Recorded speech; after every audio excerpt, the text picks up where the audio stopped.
नमस्कार बच्चों, मैं डॉक्टर श्रीमती कल्पना गुहा, HOD economics, Holi cross women's college Ambikapur, आज आपको फिर से पढ़ाने आई हूँ। आज मैं आपको पढ़ाऊंगी पर्यावरण अर्थशास्त्र के एक टॉपिक के ऊपर। पर्यावरण अर्थशास्त्र ये semester fourth unit environment economics का टॉपिक है। टॉपिक का नाम है सॉलिड वेस्ट मैनेजमेंट, ठोस अपशिष्ट प्रबंधन और उससे उत्पन्न समस्या, प्रॉब्लम्स। क्या क्या समस्याएं आती हैं ठोस अपशिष्ट प्रबंधन के दौरान। तो आज हम इस विषय पर चर्चा करेंगे। ये MA economics 4th semester 4th unit का टॉपिक है, problems of solid waste management. बच्चों, आज जब ये पूरी दुनिया रन कर रही है कोविड-19 से, आप खुद समझ सकते हैं हम कितने प्रॉब्लम्स को फेस कर रहे हैं। हमारा पर्यावरण, हमारा आसपास का वातावरण, हमारा मेंटली, हमारा फिजिकली सब कुछ जैसे बहुत डरा हुआ है और ऐसा लगता है पता नहीं इन फ्यूचर हमारा ये एनवायरनमेंट सही हो पाएगा या नहीं हो पाएगा। ठीक है, वो तो परिस्थिति के साथ हमें जाना है, पर आज जो हम खुद से उत्पन्न करते हैं वो है ठोस अपशिष्ट। सबसे पहले हम ये जान लेते हैं कि ये सॉलिड वेस्ट होता क्या है। तो मानव द्वारा उपयोग के बाद परित्यक्त ठोस पदार्थों को ठोस अपशिष्ट कहते हैं।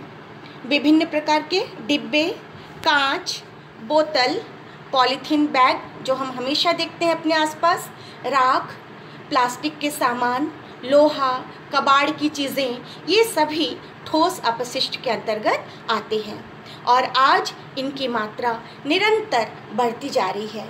जितना ही हम डेवलप कर रहे हैं उतना ही ये चीज़ें बढ़ रही हैं। यूज़ एंड थ्रो अवे, आप सुनते हैं, उपयोग करो और फेंको।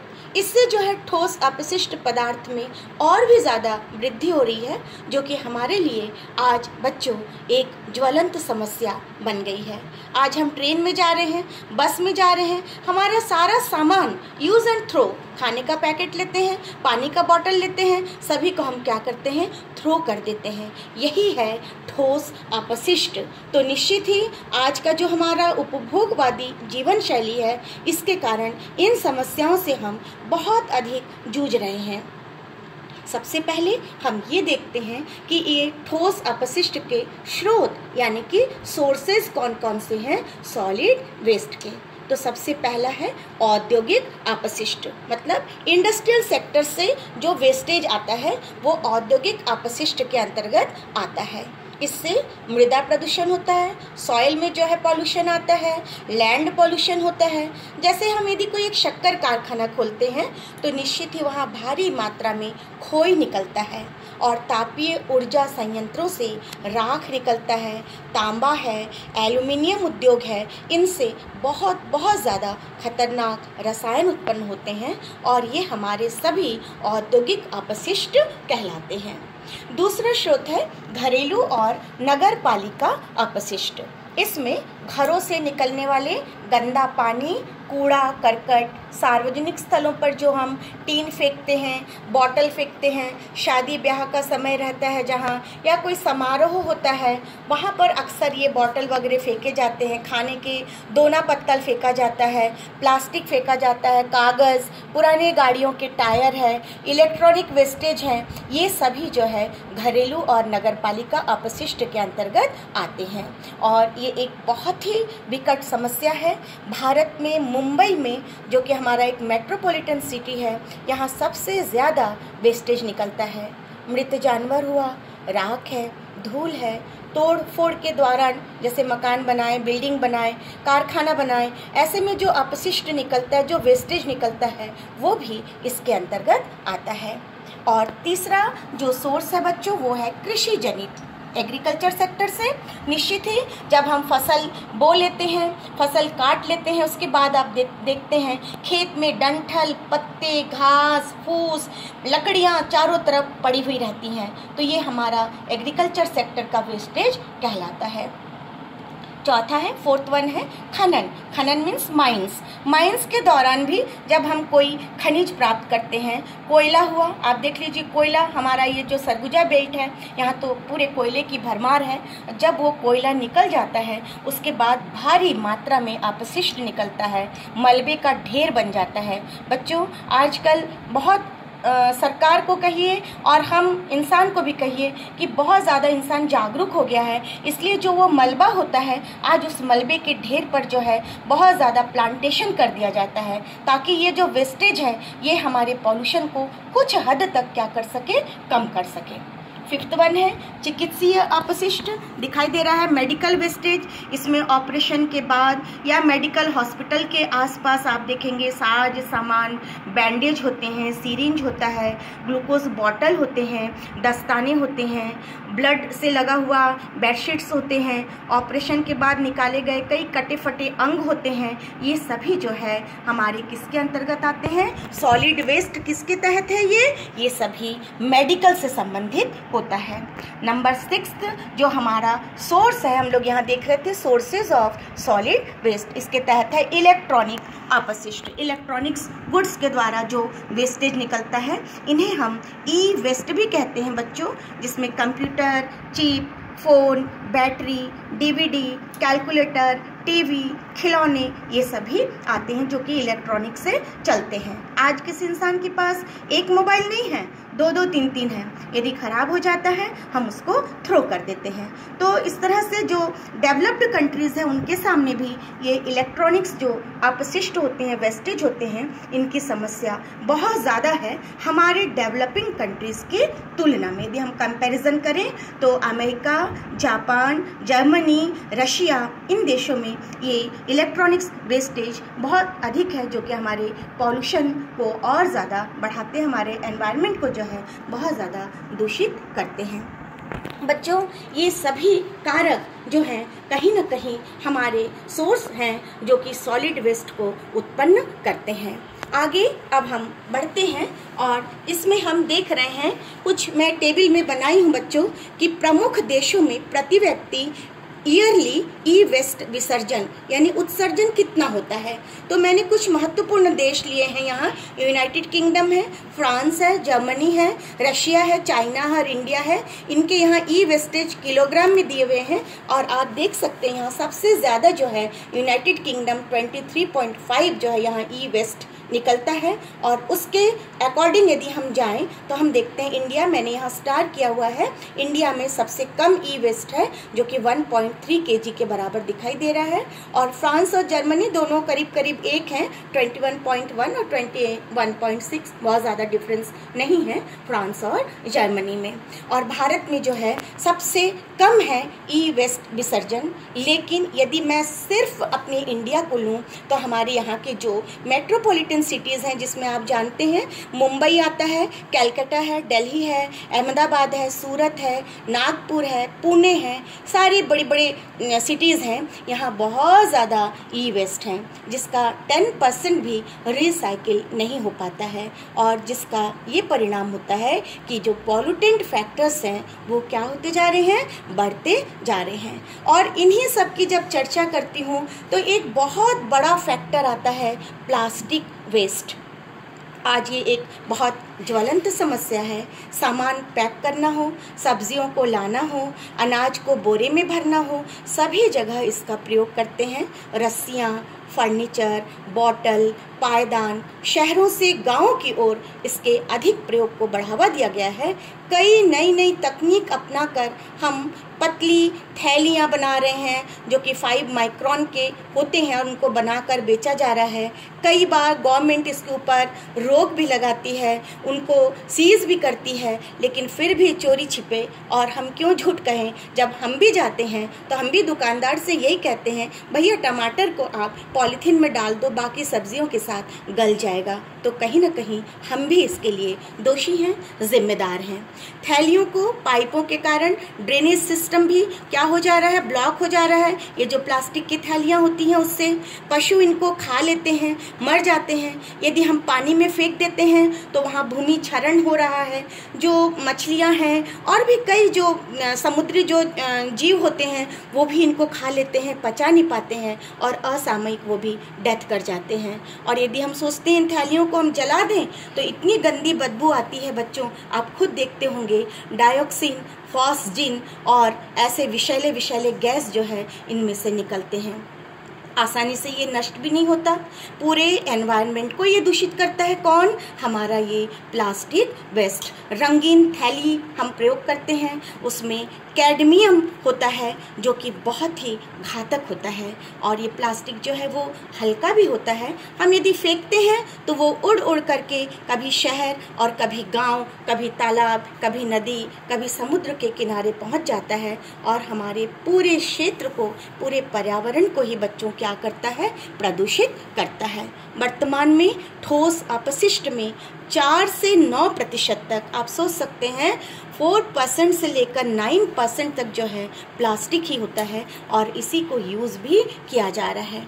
भारत में ई वेस्ट के कुछ सोर्सेज हैं, जैसे यहाँ दिया है घर के बड़े सामान हैं, आईटी और दूरसंचार साधन हैं, उपभोक्ता उपकरण हैं, छोटे सामान हैं और 5th पॉइंट में मैंने लिखा है अन्य यानी अदर फैक्टर्स। इसमें सबसे ज़्यादा जो ई वेस्ट निकलता है वो क्या है? घर के बड़े सामान, जो कि 42.1% है। उसके बाद आईटी और इससे निकला हुआ जो है वो 33.9 है।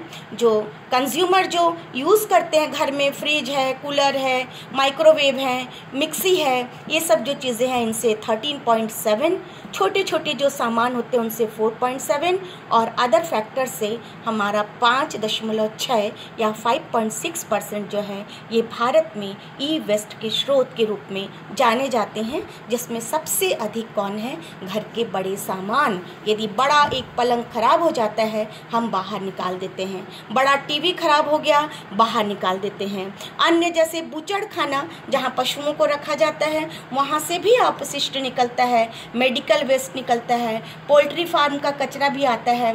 और जब हम अभी थोड़ी देर पहले आपको प्लास्टिक वेस्ट के बारे में बता रहे थे तो ये प्लास्टिक से तो 100% यानी 100 ईयर तक भी जो है ये प्लास्टिक जो है ये नष्ट नहीं होता है और कई कई शक्लों में और आकृतियों में हम इनको ढाल सकते हैं और उसी का आज हम यूज़ कर रहे हैं या अनयूज़ कर रहे हैं, हम बोल सकते हैं मिस यूज़ कर रहे हैं, हम बोल सकते हैं, जिसमें पॉलीविनाइल क्लोराइड आता है जिसको PVC polyvinyl chloride, polystyrene PE, polyamides, polyethylene जिसको PE कहा जाता है, पॉलीएथिलीन, टेरिप्थलेट PET, ये सभी पाया जाता है प्लास्टिक के अंदर।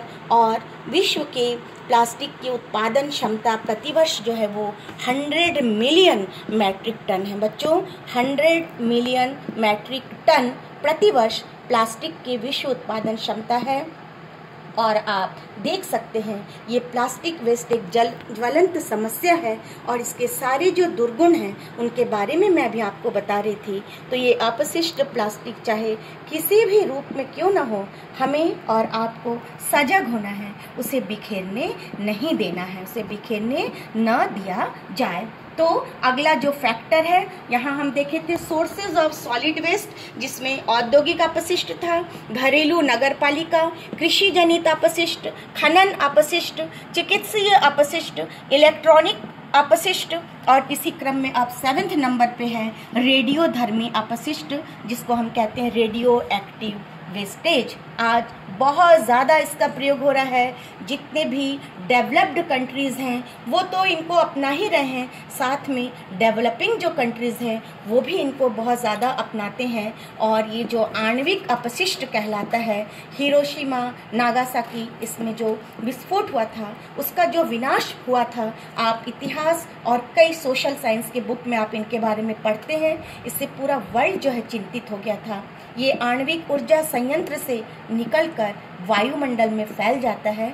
हमारे भारत में Tata institute of fundamental research जो कि मुंबई में है, भाभा एटॉमिक रिसर्च सेंटर जो कि ट्रॉम्बे में है, atomic blast site Pokhran Rajasthan में है। ये सभी इसके प्रसिद्ध सेंटर हैं बच्चों, जहाँ पर इस तरह का आणविक परीक्षण किया जाता है और आए दिन हम इन परीक्षणों के दौरान गुजरते हैं और हम इनसे बहुत ज़्यादा प्रभावित हो रहे हैं। हमारा वातावरण प्रभावित हो रहा है। हमारा जो ये ठोस अपशिष्ट है, इनको पैदा करने का, इनको जनरेट करने का काम हम और आप ही कर रहे हैं। ये सारे ज्वलंत समस्याएं हैं, ये सभी सोर्सेज हैं। इनको सोर्सेज नहीं रहने देना है। इनसे हमको हटकर हमें कुछ रेमेडीज सोचना है। हमें गवर्नमेंट के द्वारा जो भी बताया जाता है, जो भी प्लानिंग किया जाता है गवर्नमेंट के द्वारा, हमें उसको अपनाना है। चाहे वो डिस्ट्रिक्ट लेवल पे हो, पंचायत लेवल पे हो या स्टेट लेवल पे हो, किसी भी तरह से सेंट्रल लेवल पे हो, हमको इनको अपनाना है। और तभी जो है हम इस जो problem of solid waste management है, इसको हम ख़त्म कर सकते हैं और हम अपने पर्यावरण को जो है दूषित होने से कुछ हद तक मैं बोल रही हूँ, हम इसको ज़रूर इसको अपना करके हम अपने पर्यावरण को शुद्ध कर सकते हैं। आगे चलते हैं बच्चों।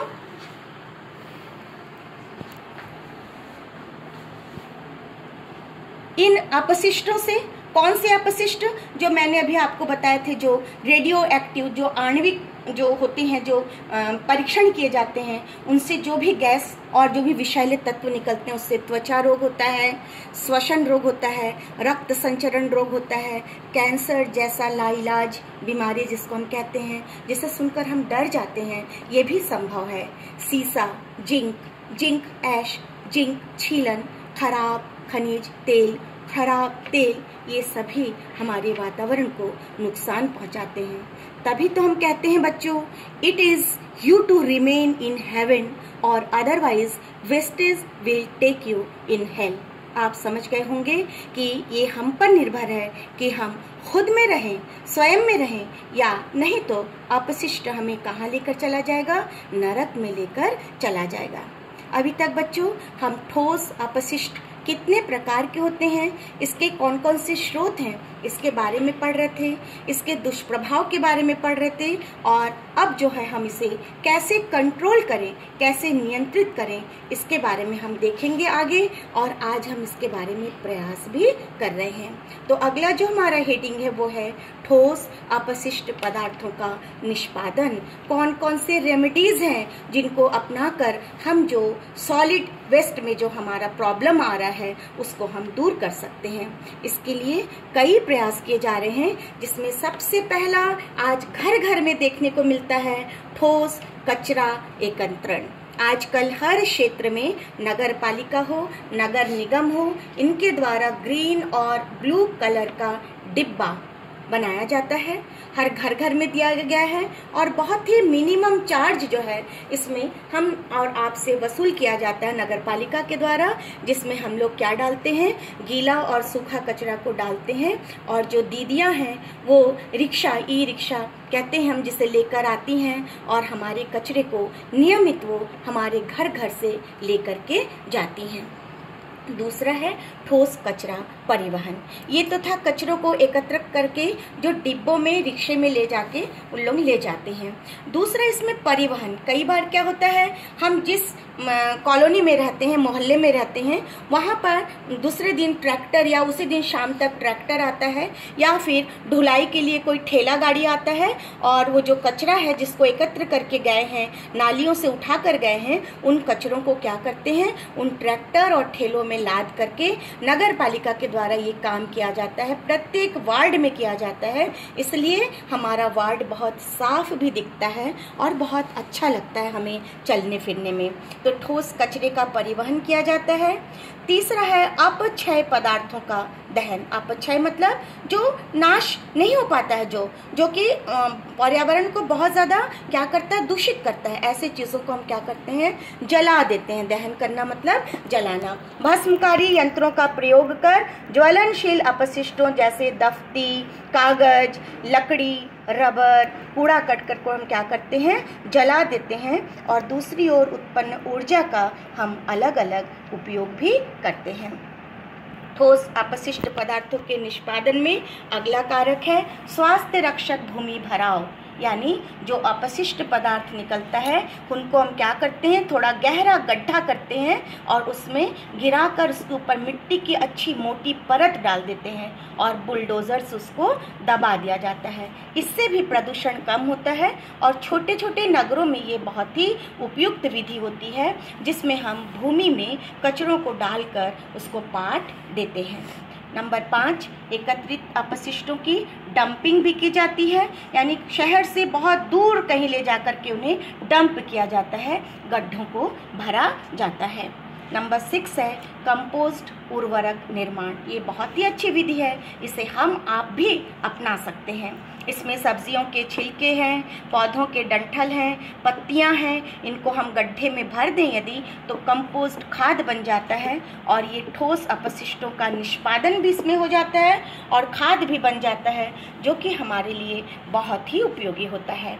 नंबर 7 है ठोस अपशिष्टों को खुले में न फेंका जाए। खुले में कभी नहीं फेंकना चाहिए बच्चों, इन्हें गड्ढों में ही पाटने से ठीक रहता है। विभिन्न सरकारी कार्यक्रमों में सहभागी बनकर भी हम प्रदूषण पर नियंत्रण रख सकते हैं। और बच्चों एक बहुत ही अच्छा तरीका है, जो सूख जाते हैं फूल जैसे कि गुलाब, आप उनको सूंघकर देखिएगा, उनकी पत्तियों को बहुत अच्छी खुशबू आती है। कुछ पत्तियां ऐसी होती हैं जो बहुत खुशबूदार होती हैं, तो हम इन सूखे पत्तों से, इन सूखे फूलों से हम इत्र बना सकते हैं, कुछ अच्छी सुगंधित चीज़ें बना सकते हैं, गुलाब जल भी बनाया जाता है। तो हम कहीं ना कहीं ठोस अपशिष्ट प्रबंधन के लिए इनका भी उपयोग कर सकते हैं। ये था बच्चों जो मैं आपको इन स्रोतों के बारे में बता रही थी कि हम कैसे इस ठोस अपशिष्ट प्रबंधन को कर सकते हैं, कैसे हम इससे जो उत्पन्न समस्याएं हैं उनको हम दूर कर सकते हैं। मैं अभी तक आपको इनके बारे में बता रही थी। अब आगे बढ़ते हैं बच्चों, जिसमें आगे जो सबसे मेन पॉइंट है वो है ठोस कचरे का पुनर्चक्रण यानी रिसाइकलिंग। आपको यहाँ 2 बाल्टियाँ दिखाई दे रही होंगी, एक है नीला डिब्बा ब्लू कलर का दिख रहा है और दूसरा है हरा यानी ग्रीन। हम ग्रीन में जो है गीले कचरे को डालते हैं, जो वेट होता है, वेट वेस्ट होता है उनको डालते हैं, और जो ड्राई वेस्ट होता है यानी जो सूखा कचरा होता है उसको हम कहाँ डालते हैं, नीले डिब्बे में डालते हैं। और इस डस्टबिन में हम इस एक जो सर्वेक्षण होता है, स्वच्छ सर्वेक्षण, इसके तहत सरकार के द्वारा, हमारे जो जिले के जो मुख्य होते हैं उनके द्वारा कई योजनाएं चलाई जा रही हैं। और सूखा कचरे में जैसे कि प्लास्टिक आता है, कांच है, बैटरी चार्जर है, एल्यूमिनियम फॉयल है, इनको भी अलग अलग किया जाता है। और जो एल्यूमिनियम फॉयल है ये बहुत ही ज़्यादा इसको रिसाइक्लिंग करना कठिन होता है और इसमें कॉस्ट भी ज़्यादा आता है। लेकिन फिर भी यदि हमें अपने पर्यावरण को बचाना है तो हम कहीं ना कहीं कंप्रोमाइज़ तो अवश्य ही करते हैं। गीला कचरा जिसमें कि किचन के वेस्टेज आता है, जो कि गीले कचरे के लिए इस हरे डब्बे का प्रयोग किया जाता है। और ये जो भी किचन से वेस्टेज आता है उसको यदि आप हरे डब्बे में न भी डालें, ताज़ा यदि सब्जियों को आप काटते हैं तो उनके छिलकों को ले जाकर आप गाय को भी खिला सकते हैं। और यदि हम ज़मीन में थोड़ा ज़्यादा गहरा गड्ढा कर दें और उसमें यदि हम डालें इनको, तो इससे क्या बन जाता है, हमारा कंपोस्ट बन जाता है, या हम इसको कहते हैं खाद, जो कि कहीं ना कहीं हमारे जो घर में ही किचन गार्डन है उनमें भी हम इसको उपयोग में ला सकते हैं। हमारे शहर में स्वच्छ भारत अभियान के तहत बहुत सारे काम हो रहे हैं।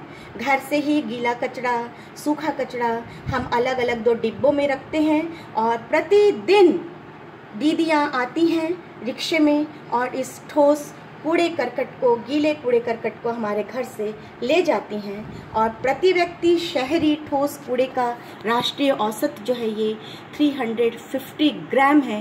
यदि हम इसे मान लें तो आप अंदाज लगा सकते हैं कि आबादी के हिसाब से, हमारे पॉपुलेशन के हिसाब से शहरों में ठोस कूड़ा करकट कितना निकलता होगा। बच्चों ये एक बहुत ही ज्वलंत समस्या है और आज जो NGOs हैं वो भी जो नॉन गवर्नमेंट ऑर्गेनाइजेशंस हैं, NGOs नॉन गवर्नमेंट ऑर्गेनाइजेशन, गैर सरकारी जो संस्थाएं होती हैं, वो भी पहल कर रही हैं। सिर्फ आज नहीं, इस कोविड-19 के दौर में भी हमारे ये NGOs गांव-गांव जाकर खिलाना, मजदूरों को इकट्ठा करना, उनको ठीक से बताना किस तरह से सुरक्षा रखनी है, इन सब के बारे में बहुत ज़्यादा NGOs के द्वारा पहल किया जा रहा है। 2019 में हमारा जो अंबिकापुर है, इसे भी पूरे वर्ल्ड में जो है, पूरे देश में जो है, हमारे वर्ल्ड में तो नहीं, हमारी कंट्री में ये दूसरा स्थान प्राप्त किया था स्वच्छता के लिए। और आपको याद होगा जो पहला स्थान है वो इंदौर को मिला था, जो कि मध्य प्रदेश में आता है, और दूसरा स्थान ये जो अंबिकापुर है ये छत्तीसगढ़ के अंतर्गत आता है, इसे पुरस्कृत किया गया है। ई कचरा प्रबंधन नियम, जिसको हम ई वेस्ट मैनेजमेंट रूल्स कहते हैं, जो कि 2016 अक्टूबर से 2016 से ये प्रभाव में आया है, इफेक्ट में आया है। स्मार्ट सिटी, इसको बनाने के लिए हर शहर प्रयासरत है, हर जिला प्रयासरत है, और इसके तहत कई जिलों में ऊर्जा निर्माण के लिए पावर प्लांट लगाए जा रहे हैं, संयंत्र लगाए जा रहे हैं, इलेक्ट्रिसिटी जनरेट किया जा रहा है, थर्मल पायरोलिसिस और प्लाज्मा गैसीकरण जैसे कई नई टेक्नोलॉजी अपनाया जा रहा है। इसके दहन से जो प्रदूषण है वो काफ़ी कम हो गया है, और हम इन वेस्टेज को उपयोग में भी ला रहे हैं। साथ ही हमारा जो देश है, हमारा जो भारत है, वहाँ चूँकि पॉपुलेशन ज़्यादा है, इसलिए एम्प्लॉयमेंट बढ़ता है यदि हम इस तरह के पावर प्लांट लगाते हैं, इस तरह की नई टेक्नोलॉजी को अपनाते हैं। राष्ट्रीय कौशल विकास निगम इस संदर्भ में बहुत ही महत्वपूर्ण कार्य कर रहा है। मदुरै, तिरुनरवेली, यहाँ पे धान के भूसे से राइस ब्रान ऑयल बनाया जा रहा है, जो हम अपने किचन में भी उपयोग में लाते हैं। जो एग्रीकल्चर सेक्टर से जो अवशिष्ट बचता है, उससे बायोमास गैसीफिकेशन के पावर प्लांट चलाए जा रहे हैं। प्लास्टिक और पॉलीथीन के रिसाइकिल के द्वारा हम पेट्रोल बना रहे हैं, डीजल बना रहे हैं, और इसके साथ ही खाना पकाने वाले जो LPG गैस है उसका भी निर्माण किया जा रहा है। इससे हमारा देश सेल्फ डिपेंडेंट भी हो रहा है, आत्मनिर्भर भी हो रहा है। देहरादून में ये कार्य किया जा रहा है।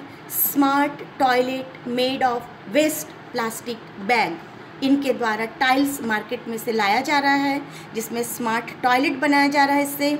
और बिहार, महाराष्ट्र और केरल में 400 मीटर से भी अधिक सड़क अलग अलग तरीके से नेशनल ट्रांसपोर्टेशन प्लानिंग के तहत बनाया जा रहा है रिसर्च सेंटर में। और इससे क्या होता है, जो डामर है उस डामर की भी बचत होती है। और हमारे यहाँ आपको याद होगा, हम जब छोटे थे तब सिर में जो है तगाड़ी रखकर उसमें डामर ले जा करके रोड में डाला जाता था, और कई दिन लग जाते थे जब हम रोड को बनाते थे या डामरीकृत करते थे। आज तो बहुत आसान हो गया है। जैसे जैसे हम डेवलपिंग ओर बढ़ रहे हैं, हम विकासशील अर्थव्यवस्था की ओर बढ़ रहे हैं, हमने कई चीज़ों को एडॉप्ट किया है, और हमारे देश में कई चीज़ों की तरक्की भी हुई है।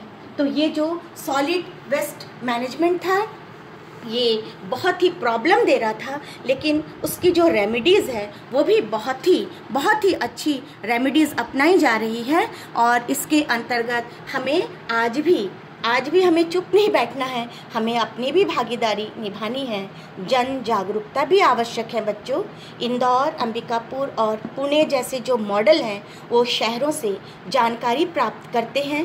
बाहर से कई बार हमारे अंबिकापुर शहर में भी लोग आए हैं और कई चीज़ें सीख कर गए हैं कि हम ई वेस्ट कैसे करें, कचड़ों को कैसे निस्तारण करें, कचड़ों को कैसे पुनर्साइक्लिंग यानी रिसाइक्लिंग जिसको हम कहते हैं, पुनर्चक्रण किस तरह से हम करें, ये सारी चीज़ें सीख के जाते हैं। और जब एक जिला निश्चित ही जब विकास की ओर जाता है तो अब आगे भी हम दूसरे जिलों को भी इस कड़ी में जोड़ सकते हैं। इसलिए पहले हमारा देश है, फिर राज्य है, जिला है, पंचायत है, गांव है, हमें सभी स्टेजेस पर क्या करना है, प्रयास करना है। आज ये जो कोविड-19 है, इस दौर में हमें स्वच्छता पर बहुत ज़्यादा ध्यान देना है। अपशिष्ट तत्वों को हमें सही जगह पर पहुंचाना है। और अभी तक तो हम सॉलिड के बारे में बात कर रहे थे, इसके साथ साथ कुछ लिक्विड भी होती हैं जिसमें हम अधिकतर पानी को लेते हैं। इसकी भी बहुत ज़्यादा उपयोगिता है, इसलिए इसकी स्वच्छता को भी समझना होगा। बच्चों, मैंने आज इसके नीचे में यहाँ पर देखिए सॉलिड वेस्ट मैनेजमेंट के तहत 4 मैंने बकेट बनाया है। एक पेपर के लिए है, एक ग्लास के लिए है, कांच जिसको कहते हैं, एक मेटल यानी धातु के लिए है, और एक जो है ये प्लास्टिक के लिए लिया गया है। और हम पढ़े भी हैं, इतने सारे जो पॉल्यूशन उत्पन्न करते उसमें सबसे ज़्यादा किसका रोल होता है? प्लास्टिक का होता है। ठोस अपशिष्ट में सबसे ज़्यादा महत्वपूर्ण है प्लास्टिक, जो पर्यावरण को बहुत ज़्यादा दूषित करता है। इसका रिसाइकिल करना बहुत ही कठिन होता है। तो ये 4 तरह के प्लास्टिक के लिए, मेटल के लिए, ग्लास के लिए और पेपर के लिए अलग अलग बाल्टियाँ हैं। जब रिसाइकलिंग जगह पर पहुंचता है, ये उस कारखाने तक, उस जगह तक पहुंचता है, तो वहाँ पर क्या किया जाता है? इनको देखिए, हमारे स्वच्छ भारत का ये क्लीन इंडिया का ये मैसेज दे रहा है। Reduce, reuse, recycle, reduce, reuse. कहीं से भी आप जाइए, इस तरह से हम अपने स्वच्छ भारत को अपना सकते हैं। उसका ये सिंबल मैंने यहाँ दिखाया है। और ग्रीन, ये जो है हरियाली का प्रतीक है, हरे भरे होने का प्रतीक है, इसलिए इसको हरे रंग से मैंने इसे दिखाया है। ये हमारे स्वच्छ भारत का एक अभिन्न एक नारा है, रिड्यूस, रीयूज, रिसाइकिल। तो सॉलिड वेस्ट मैनेजमेंट रूल्स जो कि 2016 में आया, जिसमें कि वन, जलवायु परिवर्तन जो क्लाइमेट चेंजेस होते हैं, आवासन जो शहरी कार्य मंत्रालय है, केंद्रीय प्रदूषण नियंत्रण बोर्ड है, राज्य प्रदूषण नियंत्रण बोर्ड है, शहरी मामलों के विभाग हैं, स्थानीय निकाय है, ग्राम पंचायत है और आम जनता, आप सभी को इसमें मिलना होगा, मिलजुल कर काम करना होगा। तभी जो है हमारा ये जो विषय है ठोस अपशिष्ट, यानी कि जो सॉलिड जो वेस्टेज निकलता है, हम उसको कैसे मैनेज करें, इसके लिए हमें भी आगे आना होगा। हमारा एक स्टेप हमारे पीछे और सबको एक कड़ी में जोड़ता जाएगा। निश्चित ही हम एक स्वच्छ भारत का मिशन पूरा कर पाएंगे। तो धन्यवाद बच्चों, मैं डॉक्टर श्रीमती कल्पना गुहा आपको ये जानकारी दे रही थी। निश्चित ही आप इसको पढ़ेंगे, इसका फ़ायदा उठाएंगे।